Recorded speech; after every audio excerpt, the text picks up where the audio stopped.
happening, right? Putin announced this week that Russia will begin using the Chinese yuan for international payments instead of the dollar. Saudi Arabia is also in talks with Beijing to do the same thing. Speaking of Saudi Arabia, meanwhile, they're in talks with Iran as well to consider an economic alliance with China and Russia.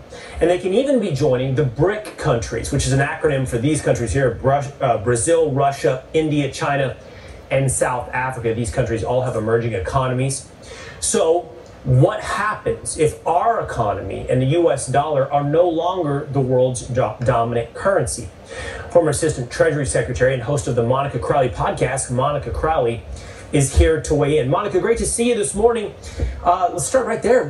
What happens if these emerging economies move away from the U.S. dollar towards the Chinese yuan?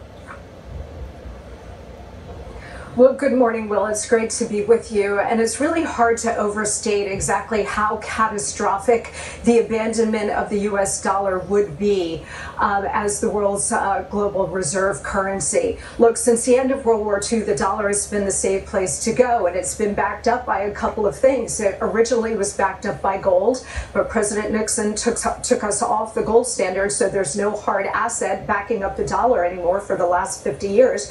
But also it's been backed up by the strength and economic power of the United States and the fact that oil has always been traded in dollars.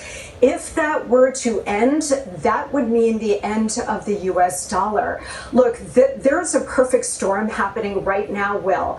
The world's reserve currency being that, having that status has been a real privilege, but we've abused the privilege by wholly reckless monetary and fiscal policies over many years, certainly over the last couple of years, which has really devalued the dollar. On top of that, now you do have this perfect storm of Biden's weakness, his war on American domestic energy production, the Ukraine war, and as you point out, because of all of these things, we've got America's enemies led by China forming a new economic bloc. And all it would take at this point now, because we're at this pivotal moment, Will, is for Saudi Arabia, who has indicated that they're open to this, to say, you know what, we're going to be open to considering other currencies. Yep, and so she continues to talk on and on about all this.